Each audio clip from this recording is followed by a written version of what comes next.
먼저 우리 황교안 총리 그리고 대통령 권한대행께 이 국회 대정부 질의에 나와서 성실히 답변하고 계신 것에 대해서 높이 평가한다는 말씀을 드립니다.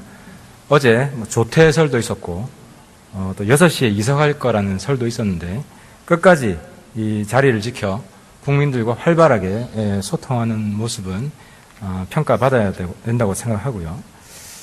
대통령 탄핵 심판이라는 엄중한 이 시국일수록 총리의 국민과 소통하는 모습은 국민 불안을 덜 수 있는 선택이라고 생각합니다.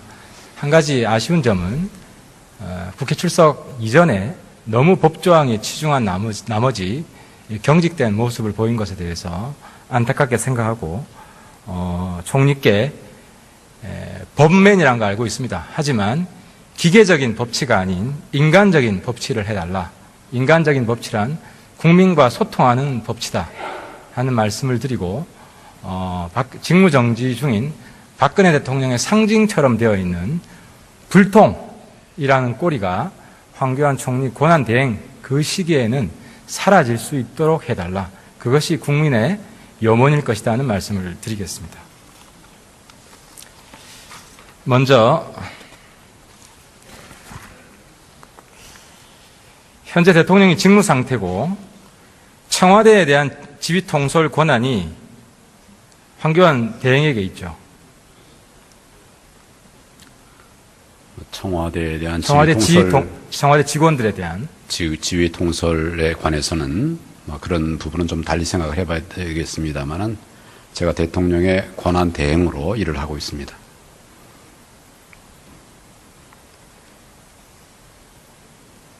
제가 며칠 전에 국정조사 청문회를 위해서 청와대 현장 조사로 갔는데요.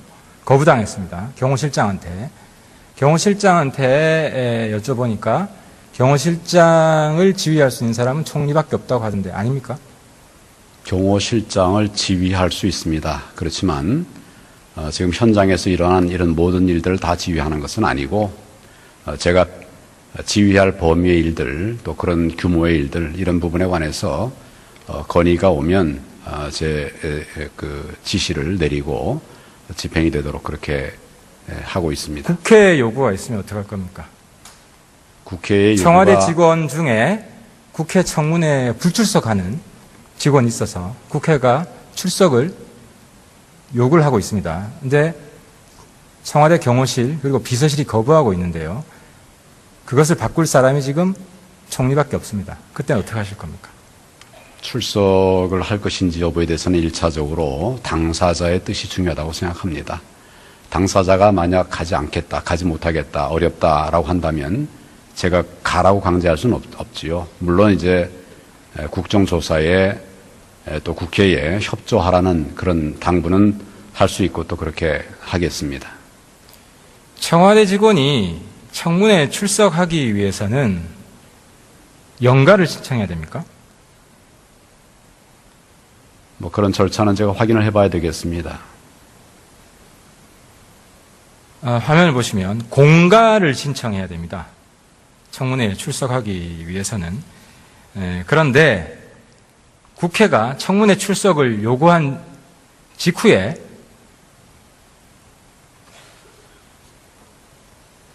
두 사람, 윤전추, 그리고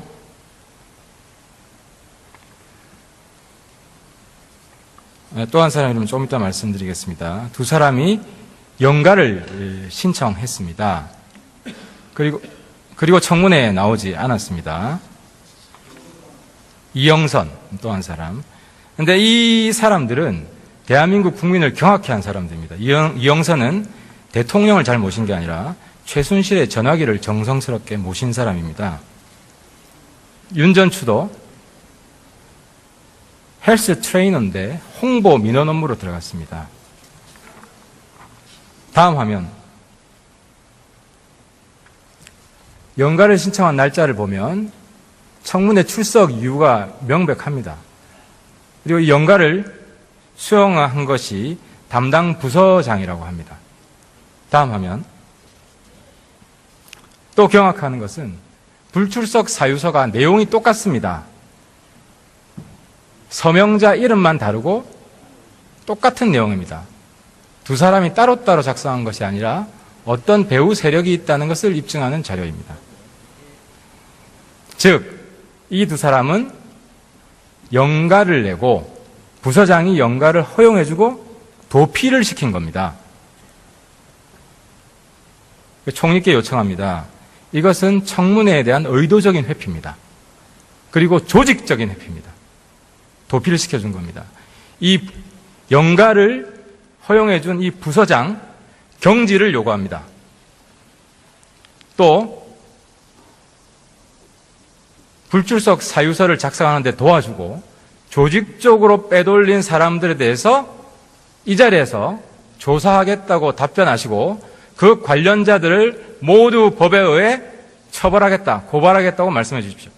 지금 그런 말을 여기서 할 수 없습니다. 제가 내용을 알아보겠습니다.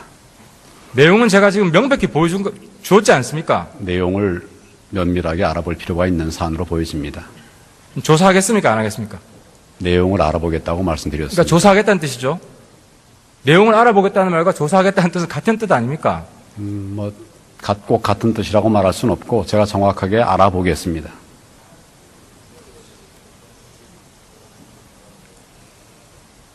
조사하지 않고 내용을 알아볼 수 있습니까? 저에게 맡겨주시면 제가 알아보겠습니다. 이 자리에서 답변을 해 주십시오. 이거는 국민에 대한 모독이고 국회에 대한 모독입니다. 어떻게 직무정지되어 있는 대통령, 그 청와대가 도피를 시킨 겁니까? 이 자리에서 황교안 총리가 명백히 답변하지 않으면 황교안 총리가 그 배후에 있다고 의심받을 수도 있습니다. 아니면 적어도 또다시 최순실에게 부역한다는 그런 비난을 받을 수도 있습니다. 촛불에 타 죽고 싶습니까? 이 자리에서 말씀하지 마십시오. 바로 답변해 주십시오. 조사할 겁니까? 안 할 겁니까? 제가 말씀드렸습니다.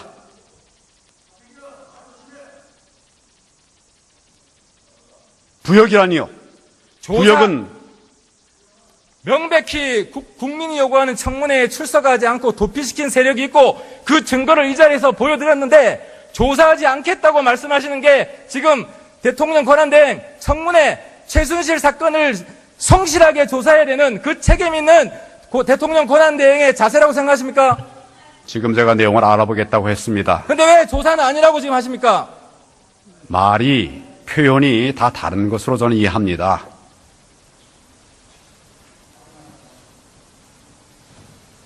그리고 말씀하실 때 삿대질하지 마십시오.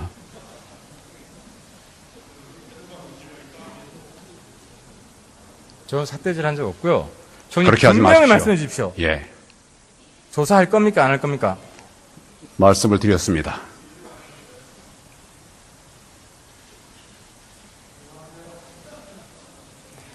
알아본다는 말과 조사한다는 말이 틀린 의미입니까?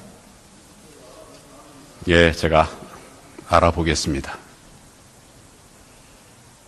누굴 통해서 알아보시겠습니까? 네, 그거 저에게 맡겨주십시오.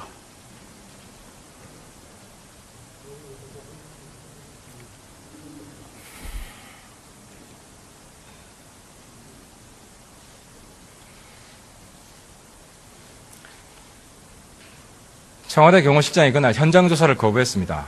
청와대 안으로는 들어올 수 없다고 하면서 들었던 근거가 국가보안시설 가급이라고 했습니다. 총리께 여쭙겠습니다.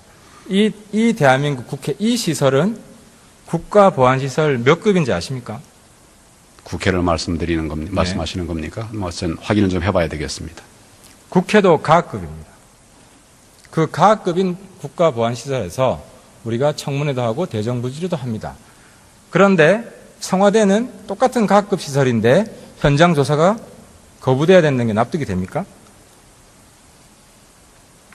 아마 여러 관계 법령에 따라서 그렇게 말씀을 드린 것으로 그렇게 저는 이해가 됩니다.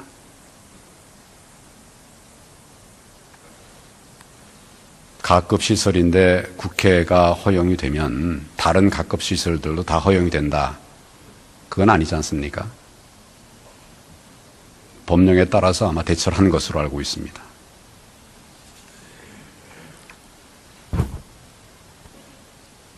총리께서는 그동안 국민의 염원을 완전히 무시하는 지금 발언들을 하고 계십니다. 국민의 뜻을 받들겠습니다.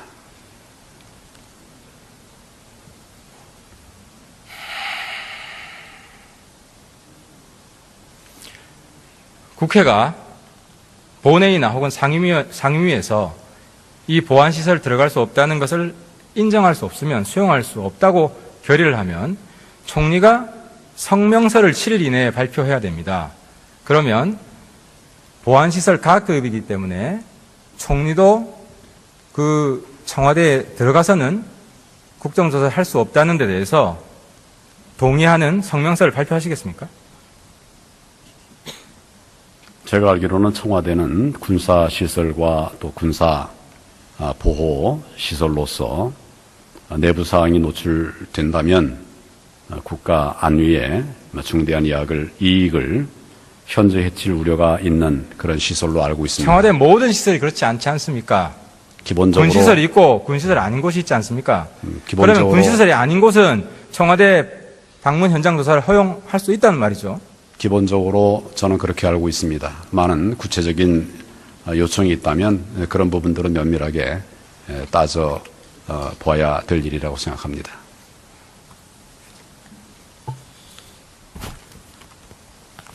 오늘 신문입니다. 우병우 민정비서관 때 직접 광주지청에 전화해서 서버를 압수수색하지 마라 해경에 지시한 내용입니다. 이 당시 총리께서 법무부 장관이었는데 이 내용에 대해서 보고받으신 적이 있습니까? 이 내용이라는 것은 어떤 내용을 말씀하시는 겁니까? 화면 좀 보여주십시오. 세월호 때 광주지청에서 해경에 있는 서버를 압수수색하러 가는 과정에 우병우 민정비서관이 전화를 해서 그 서버를 압수수색하지 말라고 지시했던 그런 내용의 기사입니다. 그런 구체적인 내용은 제가 기억하는 바가 없습니다.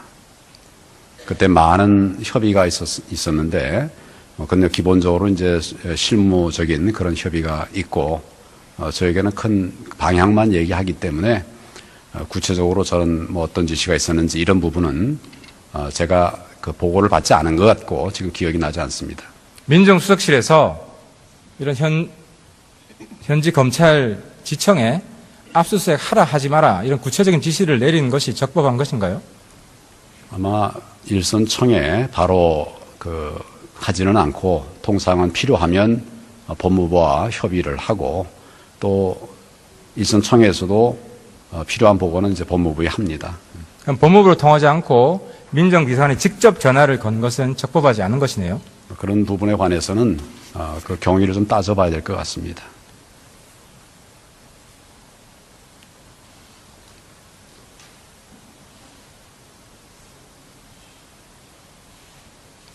총리님 즉답을 해주세요.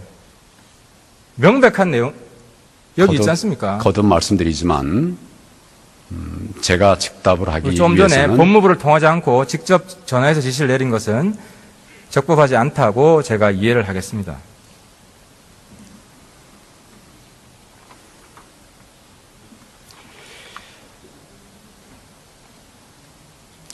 헌법재판소장 임기가 1월 30일 끝납니다. 박한철 소장.